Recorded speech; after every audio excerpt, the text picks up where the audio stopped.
الحمد لله رب العالمين والصلاة والسلام على أشرف الأنبياء والمرسلين سيد الأولين والآخرين وعلى آله وصحبه والتابعين وتابع التابعين إلى يوم الدين. أيها المشاهدين والمشاهدات، أحييكم بتحية الإسلام وهي السلام عليكم ورحمة الله وبركاته. Frères dans la foi des 12 mois de l'année, Allah exalté soit-il décréta 4 sacrés dont Rajab, 7e mois du calendrier hégirien. Il fait objet de plusieurs innovations, des innovations qui ont traversé le temps et l'espace.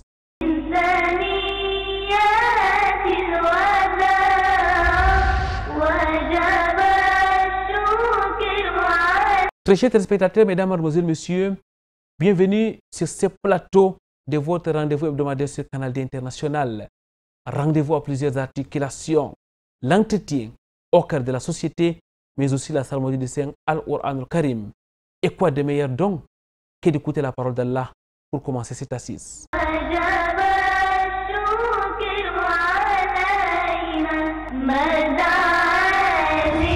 أعوذ بالله من الشيطان الرجيم.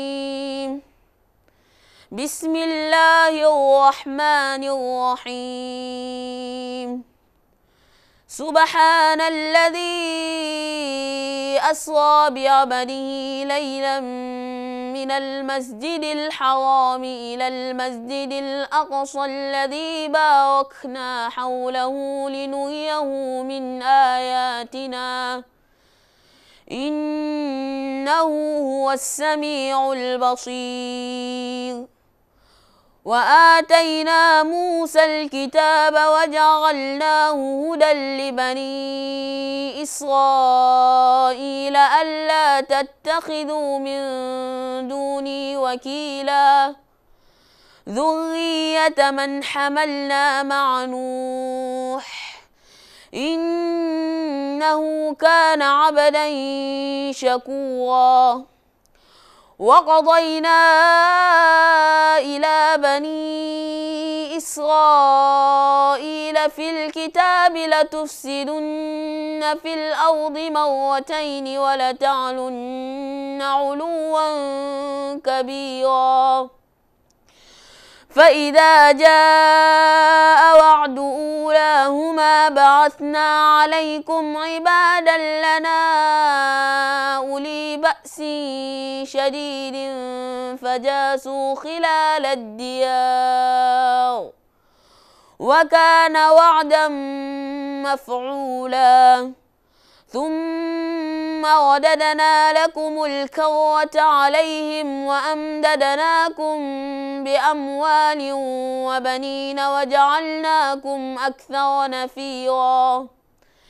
إن أحسنتم أحسنتم لأنفسكم وإن أسأتم فلها. فإذا جاء وعد الآخرة ليسوءوا وجوهكم وليدخلوا المسجد كما دخلوه أول مرة وليتبروا ما علوا تتبيرا. عسى ربكم أن يرحمكم وإن عدتم عدنا وجعلنا جهنم للكافرين حصيرا. إن هذا القرآن يهدي للتي هي أقوم ويبشر المؤمنين الذين يعملون الصالحات أن لهم أجرا كبيرا وأن الذين لا يؤمنون بالآخرة أعتدنا لهم عذابا أليما. ويدعو الإنسان بالشر دعاءه بالخير وكان الإنسان عجولا. وجعلنا الليل والنهار آيتين فمحونا آية الليل وجعلنا آية النهار مبصرة لتبتغوا فضلا من ربكم لتبتغوا فضلا من ربكم ولتعلموا عدد السنين والحساب وكل شيء فصلناه تفصيلا صدق الله العظيم. وجب الشكر علينا مدى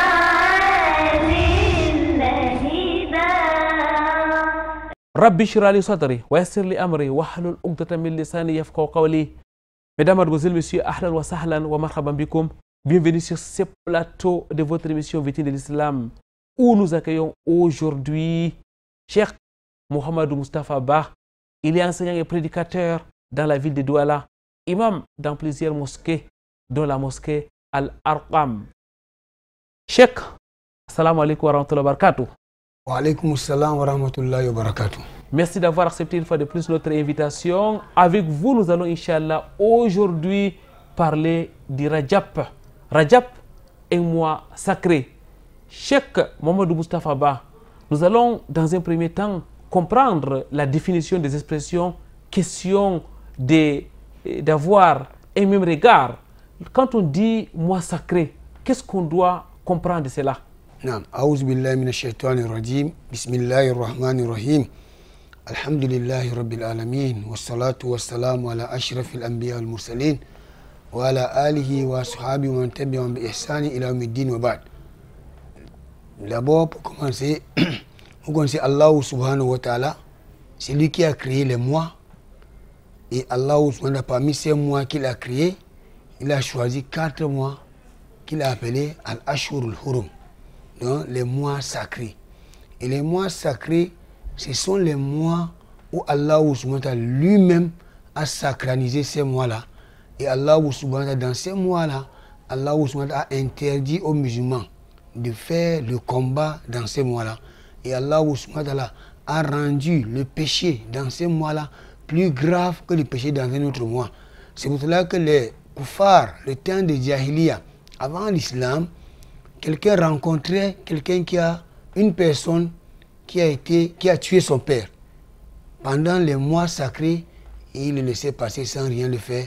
Donc, même les kuffars, le temps de Jahiliya, donnaient une grande valeur à ces mois sacrés. Donc, les mois sacrés, ce sont les mois où Allah subhanahu wa ta'ala a choisi. Et à l'imam Shafi, rahimahullah ta'ala, et beaucoup de savants ont dit que si vous tuez quelqu'un dans ce mois, la dia que vous allez payer doit être une dia très forte, donc la personne ne doit pas donner une dia facile comme on donne quand quelqu'un tue quelqu'un dans un autre mois. Quand vous dites la dia, ça veut dire quoi, Cheikh? Ce qui signifie la dia, c'est ce qu'on donne, c'est ce que quelqu'un donne quand il a tué quelqu'un. Par exemple, on appelle ça quoi? En français, c'est le rançon. C'est qu'on donne. Si quelqu'un a tué l'un de vos frères et vous avez accepté pour se racheter qu'il vous donne une somme d'argent, c'est cet argent qu'il donne à ça qu'on appelle la dia.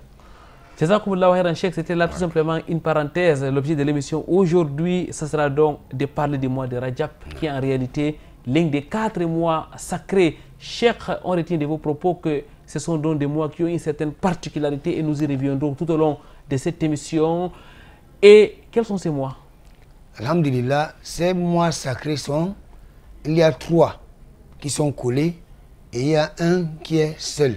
Donc les mois qui sont collés, il y a Zulqa'da, il y a Zulhijja, il y a Muharram et le mois de Rajab que nous sommes dans ce mois-là.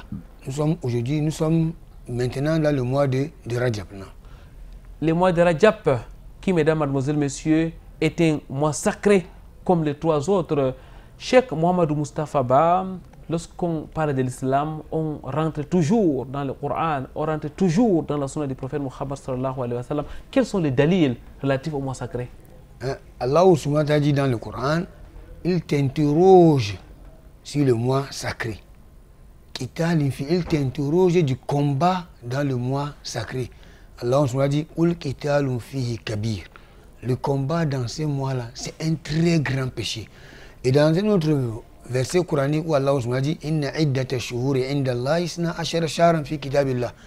Yawma khalaqa Allahu as-samawati wal ard. minha arba'atun hurum. Donc Allah ici, il a dit que les 12 mois qui sont connus par Allah, c'est les 12 mois que nous connaissons. Et dans ces 12 mois-là, il y a 4 mois qui sont sacrés. Donc Allah a parlé de ces 4 mois. Et le prophète Muhammad sallallahu alayhi wa sallam a dit dans son hadith, il a dit as-sanatu isna ashara shahran minha arba'atun hurum thalathun mutawaliyat, 3 qui se suivent, Zulqa'da wa Zulhijja wa Muharram wa Rajabu Mudar alladhi bayna Jumada wa Sha'ban. Et le mois de Rajab qui est entre Jumada et Sha'ban. Cet hadith a été rapporté par Al-Bukhari. Donc nous voyons que dans le Coran, on n'a pas cité ces mois-là. On a seulement dit minha arba'atun hurum. Mais le prophète Muhammad sallallahu alayhi wa sallam, il nous a cité ces mois-là. Il a dit que c'est Zulqa'da, Zulhijja, Muharram et Rajab. Jazakumullahu khairan. Cheikh, vous avez déjà dans la définition des mois sacrés essayé de ressortir leurs particularités. Je vous repose la même question, Cheikh. Qu'est-ce qui fait la singularité des mois sacrés? Alhamdulillah, les mois sacrés, d'abord, Allah a choisi ces mois-là et il a rendu ces mois-là sacrés. Donc quand Allah vous choisit, yakhluqu ma yasha'u wa yakhtar. Allah crée ce qu'il veut et il choisit ce qu'il veut. Donc première chose, vous allez voir, Allah a choisi ces mois-là dans le reste des mois. Et aussi dans ces mois-là, dans ces mois sacrés, il y a beaucoup d'adoration. Par exemple, Walayalul Ashr, qui est venu dans Surat al-Fajr, c'est dans ces mois-là, c'est dans le mois de Zulhijja. Donc vous allez voir, et c'est dans ces mois-là qu'il y a le pèlerinage. C'est dans ces mois-là qu'il y a le grand sacrifice. C'est dans ces mois-là qu'il y a le jour de Arafah. Vous voyez que le Ashurul Hurum, ce sont les mois d'adoration, ce sont les mois qu'il y a beaucoup de choses que le musulman doit faire pour profiter et avoir beaucoup de récompenses. Cheikh Mohamed Moustapha Bah, vous avez aussi parlé des interdits pendant les mois sacrés. Non. Notamment la guerre qu'on doit éviter pendant ces mois. Est-ce là? Oui, la guerre est interdite dans ces mois.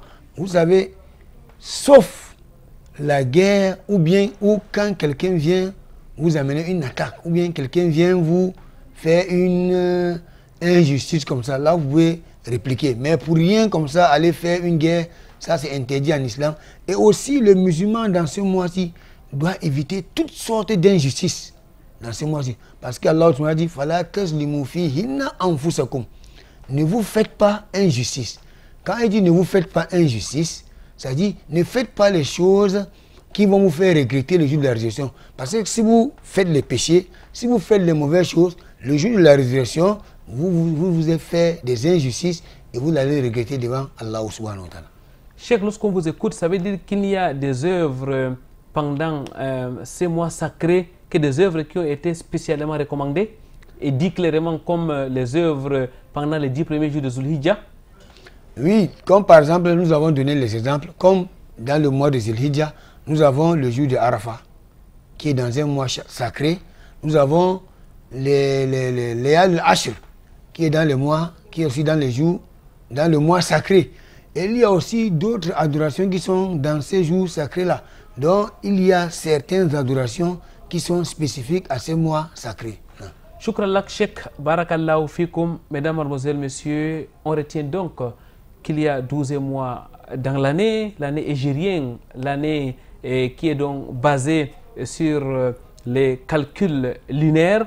On retient qu'il y a 4 mois qui sont sacrés et Allah exalté soit-il a décrété le caractère sacré et Allah décrète ce qu'il veut, comme il veut et parce qu'il veut.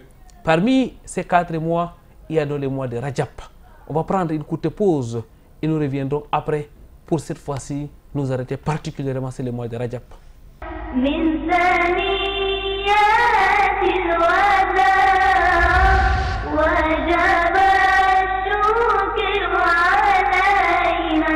Ce 31 décembre 2023, le directeur général de Radio Al-Houda a présidé la rencontre annuelle au siège de cette structure à Makepé-Missoké.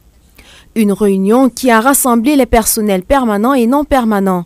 L'année qui s'est achevée a été marquée par plusieurs accomplissements au sein de la radio, comme en témoigne le bilan de production qui met en lumière des émissions captivantes et informatives, façonné avec passion par l'équipe créative malgré les difficultés. Il était important pour nous, à la fin de l'année 2023, de nous arrêter afin de jeter un regard rétrospectif sur nos productions, sur nos fonctionnements, sur les difficultés que nous avons eu à rencontrer, mais aussi de jeter un regard vers 2024 dans le cadre des perspectives. Mais au-delà de ces aspects qui sont importants, nous avons aussi profité pour dire merci à certaines personnes qui nous ont accompagnés tout au long de cette année dans le cadre de la production. Nous n'avons pas manqué aussi de réorganiser notre personnel pour plus de performances en ces 2024 qui se pointent déjà à l'horizon.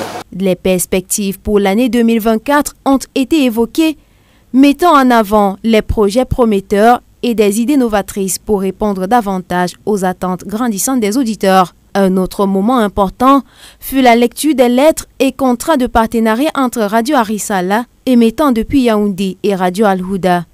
Ce partenariat, qui vise à enrichir les contenus en partageant émissions et informations, ouvrant ainsi de nouveaux horizons pour les auditeurs des deux radios communautaires. Un moment empreint d'émotion qui a suivi avec remise des lettres de félicitations célébrant le dévouement et les contributions au sein de Radio Al-Houda. Je remercie vraiment Allah pour le personnel qui sont permanents, vu l'effort qu'ils sont en train d'abattre pour que la radio soit toujours en avant. Donc, je remercie Allah pour cet effort-là. Pour l'année 2024, Inch'Allah, nous allons innover, apporter beaucoup de choses qu'on n'a pas pu faire en 2023. Comme toute organisation, il faudrait à un certain moment s'arrêter, essayer de voir, faire un bilan pour voir quels sont nos défauts, qu'est-ce qui doit être amélioré et comment faire pour que l'avenir soit meilleur. Et je pense qu'alhamdulillah, aujourd'hui, lorsque on s'est réunis, on a pu énumérer tous nos problèmes, on s'est dit certaines vérités.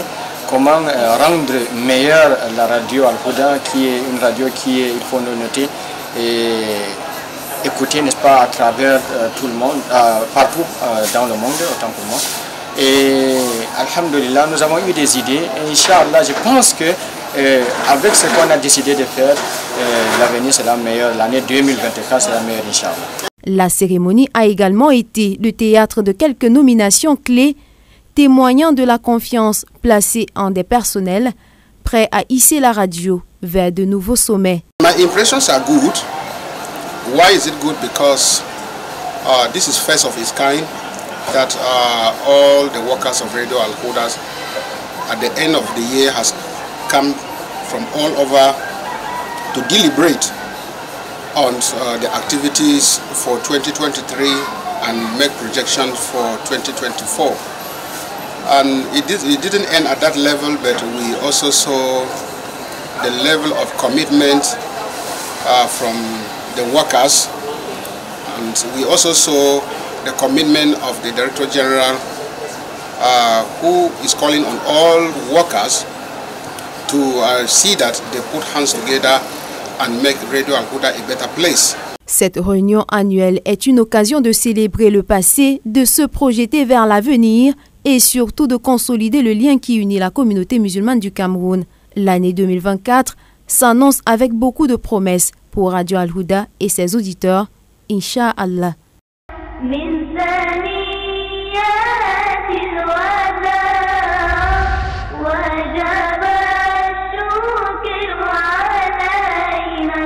Drapé dans son gandoura traditionnel, tel un notable, Ndji Fompeyou Amadou s'apprête à vivre un moment historique de sa vie. Ce 8 janvier 2024 est jour de son installation comme proviseur du lycée bilingue de Bonabéry, un grand établissement dans la cité économique du Cameroun. Un jour mémorable, conséquence d'une longue carrière dans l'enseignement qu'il entame dans ce même lycée comme professeur de mathématiques en 1996. Ce fut son premier lieu d'affectation après sa sortie de l'ENS, l'école normale supérieure de Yaoundé, complexe professeur du lycée d'enseignement général en 1995. En 2003, il est affecté au lycée de Newbel et c'est là qu'il fut nommé surveillant général en 2008. La suite de sa carrière le conduit au lycée bilingue de Nilon-Brazzaville, mais aussi au lycée technique industriel commercial bilingue de Yaoundé comme censeur. 28 ans de carrière, 4 ans à la surveillance générale, 11 ans au censorat, médaillé d'officier des palmiers académiques et chargé de mission au baccalauréat pendant plusieurs années, Fompeyo Amadou a consacré sa vie au service de l'éducation. C'est un homme averti, expérimenté, qui connaît ses milieux. Certainement des atouts pour ses nouvelles fonctions de proviseur. Nji Fompeyo Amadou, avec un DEA, diplôme d'études approfondies en mathématiques, a été pendant plusieurs années enseignant vacataire à l'université de Douala. Ses étudiants se rappellent de lui comme un excellent chargé de TD. Dans la même université, en 2011, il obtient son MBA, Master en Business Administration à la faculté de Sciences économiques et de gestion appliquée. Sur un tout autre plan, Nji Fompeyo Amadou est un acteur de premier rang dans les activités islamiques. Encadreur des élèves musulmans durant toute sa carrière, il est parmi les fondateurs de la SILD, entendez Association des clubs islamiques des lycées et collèges de Douala.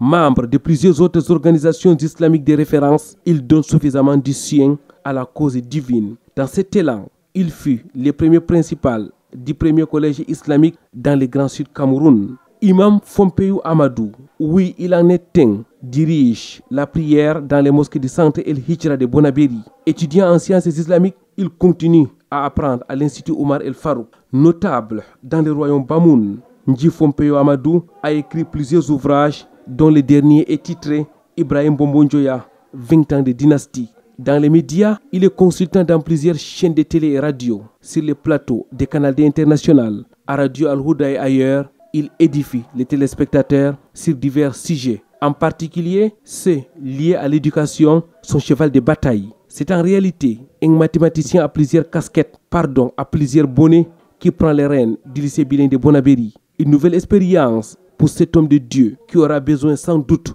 de l'accompagnement de ce Dieu face aux défis et tentations de son nouveau poste.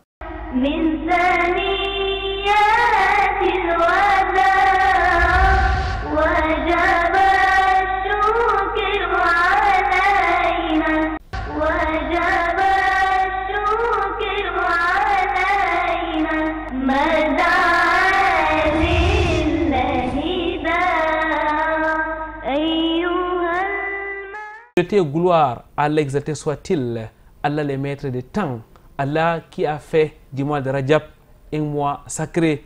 Cheikh Mohamedou Moustapha Bah, vous l'avez dit, nous sommes en plein mois de Rajab, qui est donc le 7e mois du calendrier hégirien. C'est un mois sacré comme les 3 autres. Ça fait donc au total 4 mois sacrés, vous l'avez dit à maintes reprises sur ces plateaux. Est-ce qu'il y a une autre singularité du mois de Rajab? En ce qui concerne le mois de Rajab, c'est un mois sacré comme le reste des mois. Et ce qu'on veut des musulmans dans ce mois, c'est de multiplier les actes d'adoration sans faire des innovations. Les actes d'adoration que nous avons l'habitude de faire, par exemple la lecture du Coran, nous sommes dans un mois sacré, notre comportement vis-à-vis du Coran doit changer. Notre comportement vis-à-vis avec nos parents doit changer. Notre comportement, notre vie, toutes choses que nous faisons, quand nous sommes dans le mois sacré, il faut qu'on ressente ça sur les musulmans, de façon qu'on change et on essaye de profiter de ces mois-là pour multiplier nos bonnes œuvres. Comme Ibn Abbas radiyallahu anhu a dit, Fihinna ajrun fihinna a'zamul amal. Dans ces mois-là, il y a le plus grand travail. Donc, dans le mois de Rajab, les travaux ont une très grande valeur. Et les péchés, de même, comme Ibn Abbas a dit ici, sont aussi grandioses. Donc le musulman ne doit pas faire les péchés dans ce mois. Le musulman doit faire tout son effort pour éviter les péchés et pour faire les bonnes œuvres. Lorsqu'on vous écoute, parce qu'il faut qu'on soit très clair, Cheikh Mohamedou Moustapha Bah, tout comme dans les autres mois sacrés, pendant les mois de Rajab, on doit donc faire les bonnes œuvres en général, on doit aussi s'éloigner des péchés. Cheikh, mais est-ce qu'il y a une adoration particulièrement réservée au mois de Rajab, spécialement au mois de Rajab? Bon, en ce qui concerne le mois de Rajab, il n'y a pas une adoration spéciale qui est réservée pour le mois de Rajab. Il y a un livre que je vais dire aux frères qui lisent l'arabe, Tabinul Ajab bima warada fi fadli Rajab. Ça, c'est un livre qui a été écrit par le Cheikh Ibn Hajar al-Asqalani, rahimahullah ta'ala. Dans ce livre, Ibn Hajar al-Asqalani, il dit Ibn Hajar que vous connaissez dans le monde islamique, c'est l'un des grands... Un maître de hadith. Un maître de hadith. On l'appelle Hafiz Ibn Hajar. Et quand on appelle quelqu'un Hafiz, ce n'est pas n'importe quelle personne. Ibn Hajar rahimahullah ta'ala dit Lam yarid fi fadli Rajab wala siyamihi wala siyami shay'in minhu muayyan wala fi qiyami laylatin makhsusatin fihi hadithun sahihun yasluhu lil hujja. Donc Ibn Hajar nous dit que rien, il n'y a pas un hadith qui est venu sur le jeûne du mois de Rajab. Il n'y a pas un hadith qui est venu sur les prières nocturnes dans le mois de Rajab, un hadith authentique. Ibn Hajar rahimahullah ta'ala dit qu'il n'y a pas un hadith sur ça. Donc, comme il n'y a pas de hadith, nous sommes dans un mois sacré, nous faisons nos adorations comme nous avons l'habitude de faire, mais en multipliant plutôt, sans chercher à entrer dans les innovations, parce que les innovations détruisent les bonnes œuvres des gens. Shukran lak Cheikh.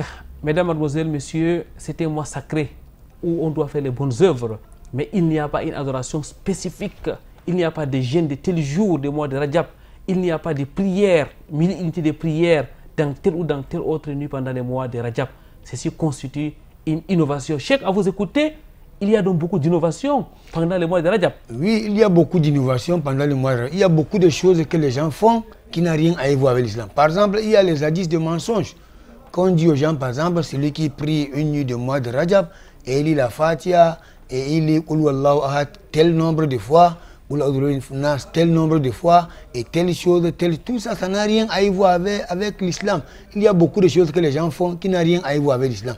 C'est que moi, j'attire l'attention des frères, c'est que nous sommes dans un mois sacré, et dans le mois sacré, le musulman doit multiplier les bons œuvres. Par exemple, si vous voulez jeûner, vous jeûnez le 13e, 14e, 15e jour qu'on le fait là ordonné. Ou bien vous jeûnez le Siyam Daoud.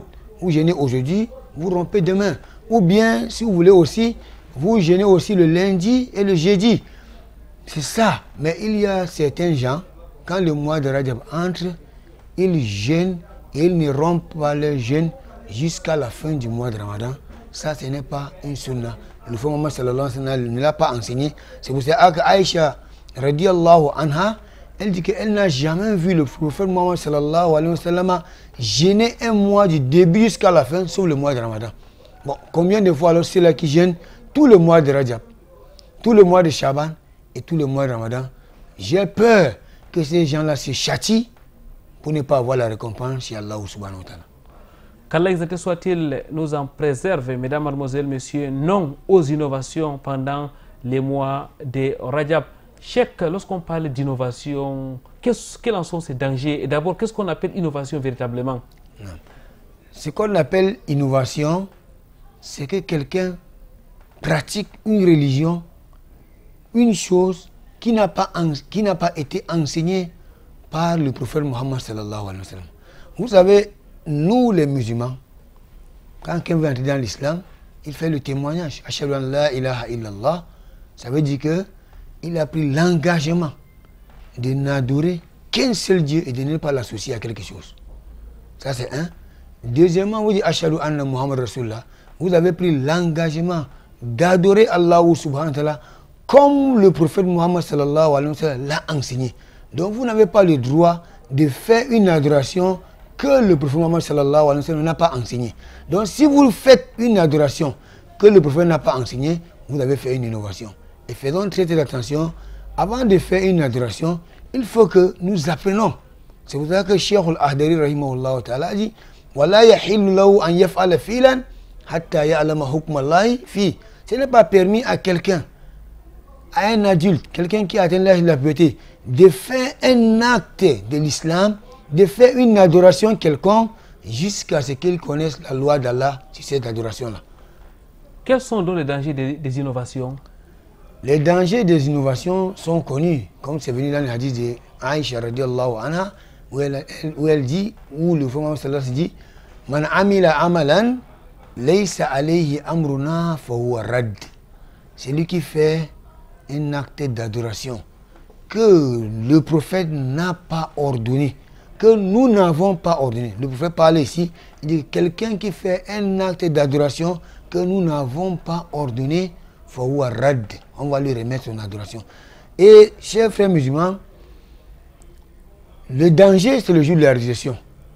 Ici-bas, on peut faire tout ce qu'on veut, on peut faire le bavardage, on peut faire ce qu'on veut. Mais, chers frères, est-ce que vous êtes sûrs que ce que vous faites là, vous serez sauvés le jour de la résurrection? Si vous n'êtes pas sûr, faites l'effort de chercher à savoir, est-ce que ce que je fais là c'est bien? Est-ce que c'est conforme à l'enseignement du prophète Mohammed sallallahu alayhi wa sallam? Si ce n'est pas conforme, vous laissez et vous retournez vers le chemin du prophète Mohammed sallallahu alayhi wa sallam. Parce que même le jour de la résurrection, les gens qui ont commis les innovations, quand ils vont venir pour boire dans le Kawthar, Hawd al-Rasul sallallahu alayhi wa sallam, on va les bloquer. On va les bloquer.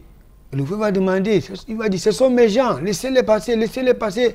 Et on va dire au prophète Mohammed sallallahu alayhi wa sallam, une voix va appeler le prophète, il va dire, innaka la tadri madha ahdathu ba'dak. Tu ne connais pas les innovations qu'ils ont innovées après toi. Le prophète va dire qu'on l'éloigne de ces gens-là.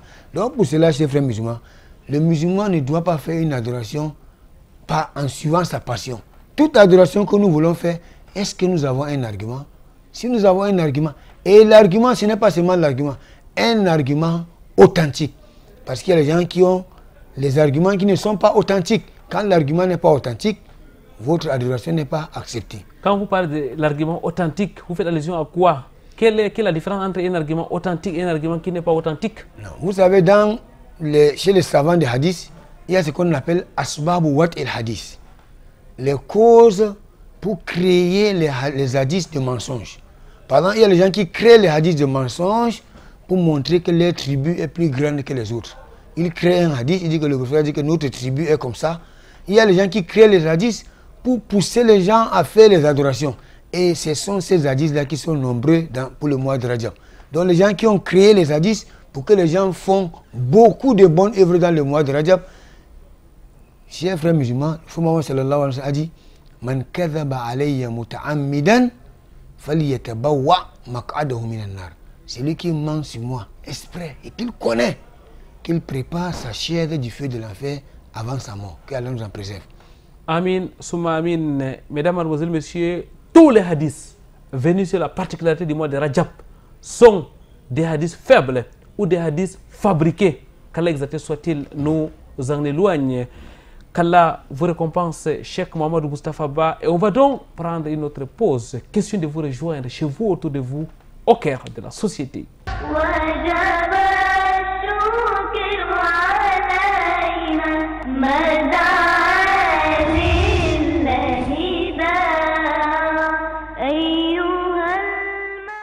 Au lendemain de la tenue de la grande compétition régionale du Coran à Douala, l'heure est à la pérennisation de l'événement. Idi Mama, le président national de l'Association culturelle islamique du Cameroun, crée une commission indépendante, commission chargée de l'organisation de la compétition du Coran dans la région du littoral. À sa tête, Cheikh Zakaria Ondoti, à la présidence des jurys, Dr Aminou Adam, Cheikh Mohamed Ali Bayero se chargera du secrétariat général, Mohamedou Kouiranga de la communication et Mohamedou Salissou Abdul Kadir, responsable financier. Une équipe qui sera renforcée par des représentations départementales pour valoriser la parole d'Allah. أعوذ بالله من الشيطان الرجيم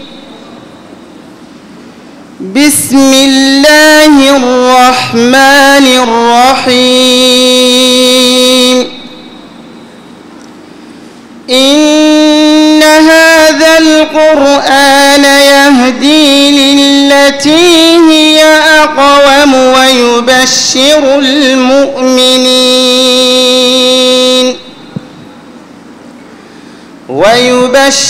المؤمنين الذين يعملون الصالحات أن لهم أجرا كبيرا.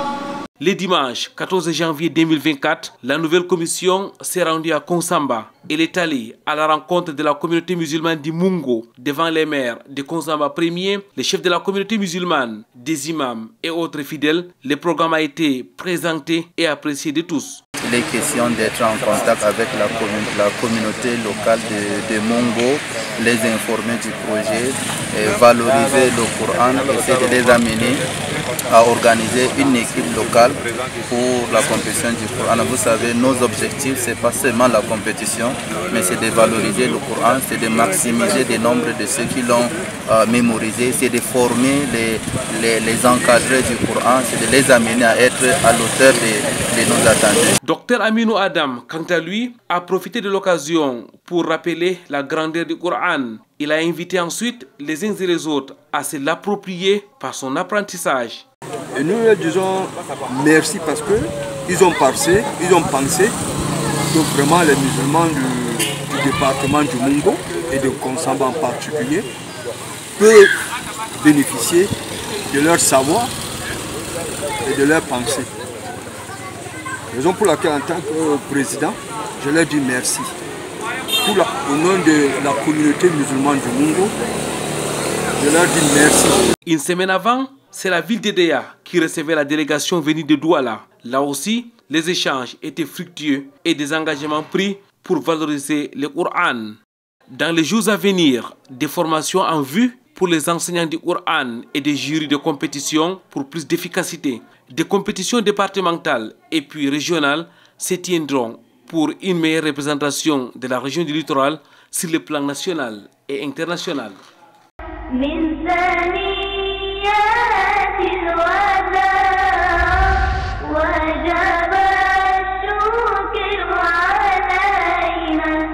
Double événement de la Ligue des cadres musulmans du Cameroun, en abrégé l'ICAM, branche du littoral. L'Assemblée générale ordinaire, couplée d'une grande conférence, se sont tenues le dimanche 19 novembre 2023 à Douala.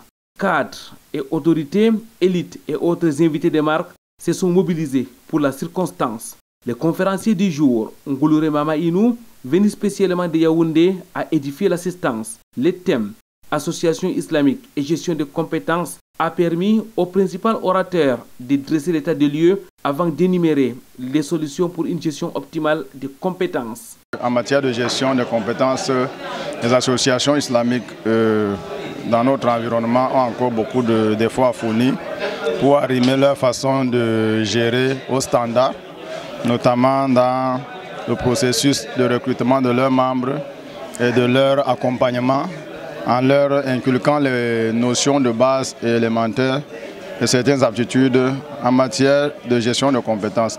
The community is still lacking on many things, and I hope as from today we can just carry and follow the footsteps what he taught us on how we can carry our project. I think we will go a very long distance because we need to overcome it. If not, we are not keeping a good legacy for our children. And the consequences will be that in our graves we might not have the reward and our children may keep on blaming us when we are no more. Au sortir de cette assemblée, nous avons appris beaucoup de choses, surtout l'intervention du conférencier qui a été très brillant. Nous nous sommes donc beaucoup ressourcés grâce à ces enseignements. Alhamdulillah, je pense que pour moi personnellement, au sortir de cette assemblée, j'ai le devoir de me réformer et réformer mon environnement. En tant que leader également d'une association, je pense que ce que nous avons appris ici, nous allons l'implémenter, n'est-ce pas, de notre côté, Inch'Allah. La deuxième articulation de l'événement était axée sur l'Assemblée générale ordinaire régionale. Après 2 ans, les mandats du bureau sortant étaient arrivés à terme.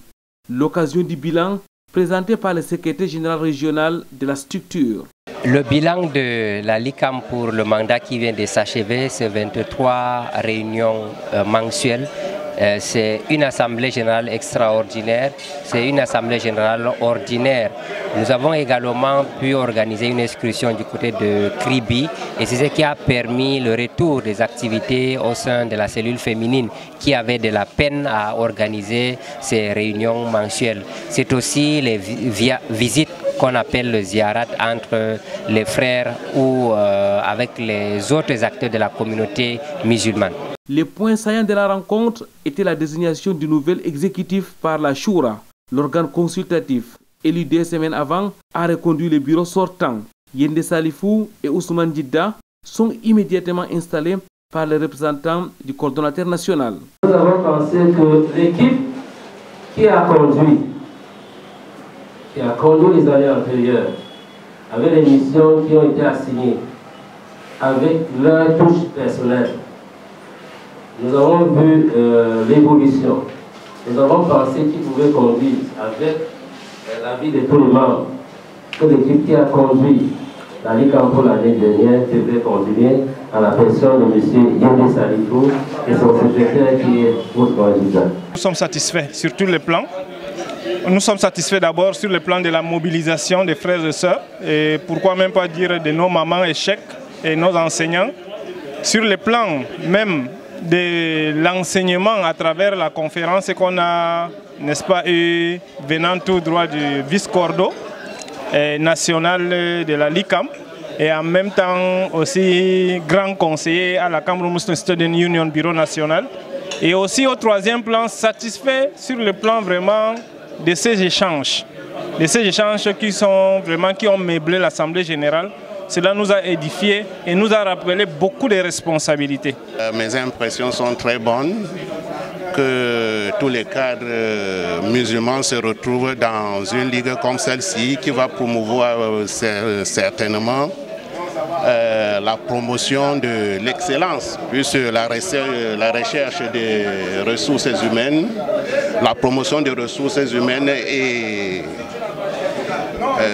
l'ascendance vers l'excellence. Voilà. Dans la salle, des dizaines de dames, dont plusieurs sont de la cellule féminine de la LICAM, très attentives au déroulement de la cérémonie, elles expriment leur satisfaction. C'était une expérience émouvante, riche en enseignement, et nous remercions les organisateurs et surtout le conférencier. Qu'Allah facilite. C'est un choix d'Allah, nous sommes satisfaits et nous prions Allah de l'accompagner dans cette lourde tâche, car c'est une tâche qui n'est pas aisée. Donc il faut avoir de la personnalité, du dynamisme, de la patience pour mener à bord ces 2 années qui lui sont encore données par Allah. Débuté à 10h30, le double événement s'achève 3 heures plus tard autour d'un buffet halal. Désormais, les regards sont fixés vers l'Assemblée générale nationale prévue en décembre 2023.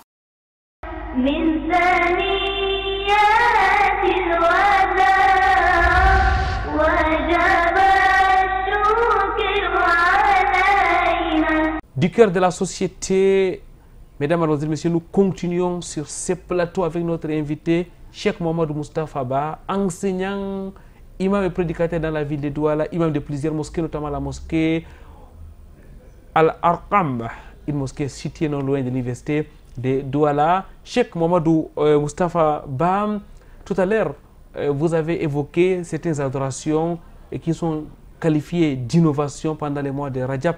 Mais c'est là qui le font, vous diront qu'il s'agit de jeûne, il s'agit de prières, même si c'est 1000 prières qu'on fait dans la nuit, il s'agit quand même des adorations qui sont bien connues en islam. Que répondriez-vous à cela? Non, bismillahirrahmanirrahim. Pour répondre à ces gens-là, à ces gens qui disent ça, c'est que nous disons l'islam est déjà complet. L'islam est une religion complète. On n'a pas besoin d'une augmentation. Si vous voulez faire l'adoration, nous avons la meilleure des créatures. Le prophète Mohammed sallallahu alayhi wa sallam, il a gêné. Comment est-ce qu'il a gêné? Quand est-ce qu'il a gêné? Quand est-ce qu'il a gêné? Vous voulez, c'est ça. Si quelqu'un veut faire une adoration, ne cherchez pas de gauche à droite. Rentrez dans les enseignements du prophète Mohammed sallallahu alayhi wa sallam et voyez, nous, notre modèle dans l'islam, c'est le prophète Mohammed sallallahu alayhi wa sallam. Comme il est notre modèle, on ne peut rien faire de l'islam sans consulter comment le prophète l'a fait. Est-ce que le prophète Mohammed sallallahu alayhi wa sallam, dans le mois de Rajab, il multipliait les prières nocturnes? Est-ce que le prophète Mohammed sallallahu alayhi wa sallam, quand le mois de Rajab entrait, il jeûnait tous les mois? S'il ne jeûne pas, toi qui jeûnes là, tu es en train d'imiter qui? Qui est ton modèle alors? Toi qui pries toutes les nuits du mois de Rajab, tu ne dors pas. Qui est ton modèle? Qu'Allah subhanahu wa ta'ala guide. Donc pour cela, chers frères musulmans, le prophète Mohammed sallallahu alayhi wa sallam est notre modèle. Il faut que nous le prenions aussi comme modèle. Et Ibn Qayyim rahimahullah t'a dit encore ici, si les hadiths qui sont venus, les hadiths du mensonge qui sont venus dans le mois de Rajab, il a dit kullu hadithin fi dhikri sawmi Rajab wa salati ba'di layali fihi فهو كذب مفترى. Ibn Qayyim, il dit que tout hadith qui vous dit que il y a un jeûne spécial pour le mois de Rajab, tout hadith qui vous dit qu'il y a une prière de nuit spéciale pour le mois de Rajab, tous ces hadiths-là sont des hadiths de mensonges. Qu'Allah nous en préserve des hadiths de mensonges. Amin souma amin. Mesdames, mademoiselles, messieurs, les adorations sont multiformes en islam. Il y a suffisamment des obligations, des sunnas authentiques. Pourquoi ne pas les appliquer? Pourquoi s'arrêter sur les innovations? Qu'Allah exalté soit-il nous en préserve. Tous les hadiths parlant de la particularité des adorations pendant les mois de Rajab, que ce soit les jeûnes, que ce soit les prières, sont faibles ou sont fabriqués. Ce sont des hadiths qui sont mensongers. Qu'Allah nous en préserve. Cheikh Mohamed Moustapha Ba, Rajab c'est le 7e mois de l'année. Après, ça sera donc Shaban et puis le mois de Ramadan. Petit à petit, nous nous acheminons vers le mois de Ramadan, 1441 après l'Hégire. Cheikh, on va dire peut-être un mot sur le mois de Shaban. Oui, le mois de Shaban, c'est le mois qui vient après le mois de Rajab et c'est le dernier mois avant le mois de Ramadan. Et le mois de Shaban, comme c'est venu dans le hadith de Aïcha radiallahu anha, où elle dit, elle n'a pas vu le prophète sallallahu alayhi wa sallam, elle n'a jamais vu le prophète sallallahu alayhi wa sallam jeûner un mois complet. Mais et aussi, elle n'a jamais vu le prophète sallallahu alayhi wa sallam jeûner plus dans un mois comme dans le mois de Shaban. Mais dans notre hadith aussi, le frère dit, Izan tasafa Shaban fala tasumu. Si Shaban atteint le milieu, ne jeûnez pas.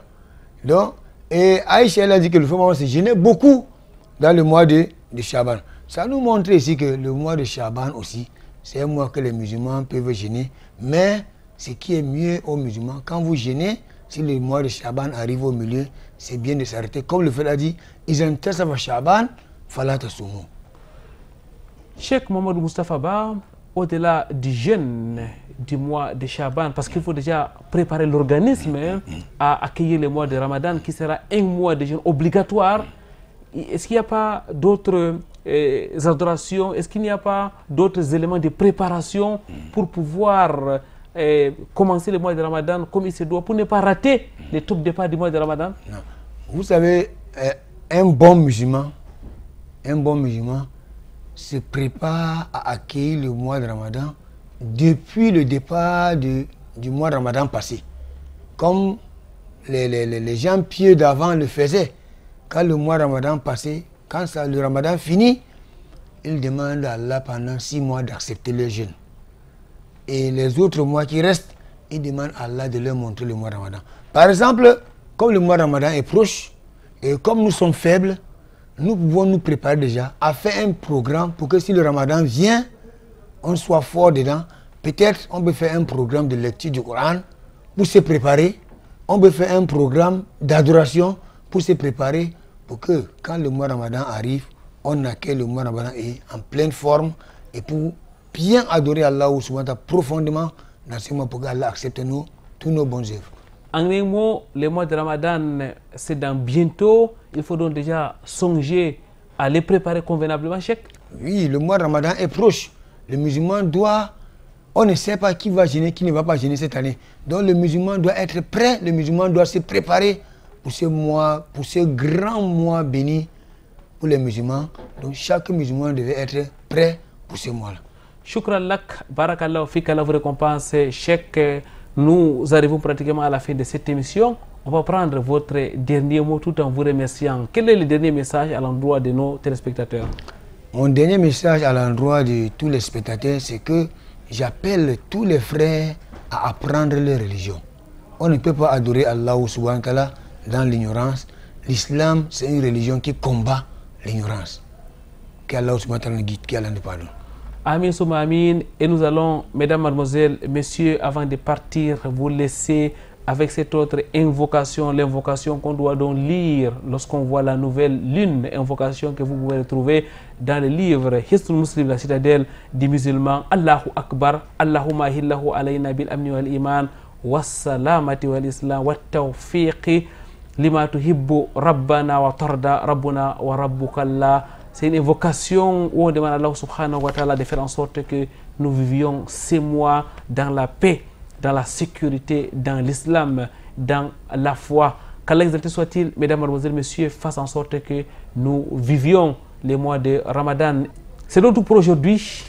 On se donne rendez-vous vendredi prochain lorsqu'il sera 16h, heure du Cameroun, ou alors dans le cadre de la redivision le samedi à 6h30. Inch'Allah. Et d'ici là, wa'tasimu bihablillahi jami'an wa la tafarraqu. Cramponnez-vous sur le câble d'Allah et ne vous divisez point. Subhanakallahumma wa bihamdik. Ashhadu an la ilaha illa anta astaghfiruka wa atubu ilaik. Wassalamu alaikum wa rahmatullahi wa barakatuh.